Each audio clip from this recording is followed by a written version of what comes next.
We have some folks who are going to let their light shine this morning for our message. We were blessed to hear them at the 9 o'clock service, and so blessed they're willing to hang around and do it again here this morning.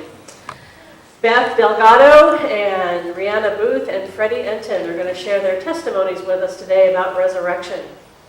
You know, the scripture that Charlie read this morning is about a character you've probably heard of before, Doubting Thomas. And for Thomas, the resurrection became real for him when he was actually able to be in Jesus' physical presence and touch the wounds that were left from his crucifixion.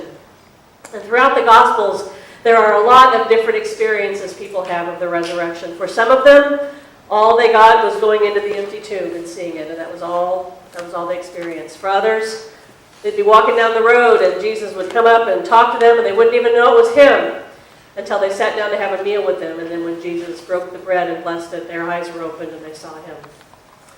For some of the disciples who Jesus shared what we call the Last Supper with, they were also the ones who had what's called the first breakfast with Jesus.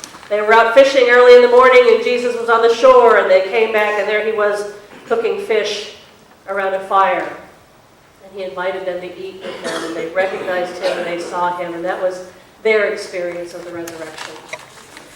The folks who are sharing with us today, I asked them to come and share with us what resurrection, what Easter means to them. And they're going to share with us, and they, as you will see, have a very broad range of experience. They have all, though, come to the church in the last year or two. Beth and her partner Sylvia have been here about a year and a half. They were the courageous women who, when I came to them this year and I said, would you lead our team to build our very first float to ever have in the Pride Parade, they didn't even hesitate, and they just said, yes, we'll do it, and you did an awesome job.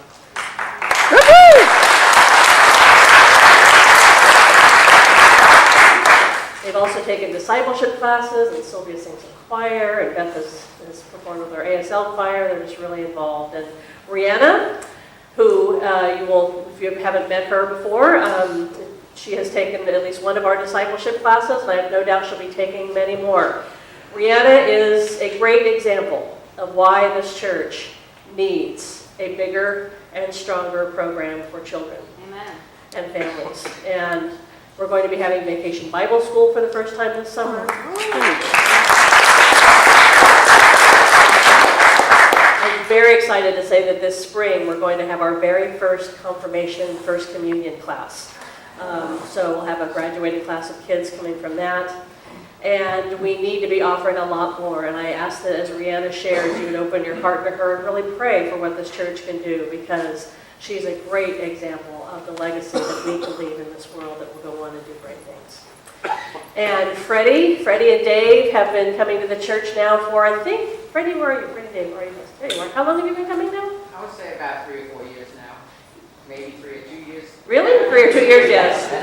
Well, they transferred their membership from another MCC and have been so active ever since. Freddie volunteers every week in our food pantry, and Dave is an usher and helps with worship, and Freddie sings in the choir. All of these folks really have their lives invested, but they're taking a really big step today, because to share your testimony, to share your story, takes your commitment to a whole new level, as well as your vulnerability. So let's thank them this morning and pray for them as they open up and share with us about what resurrection has meant to them in their life. And Beth is the brave soul who's going first.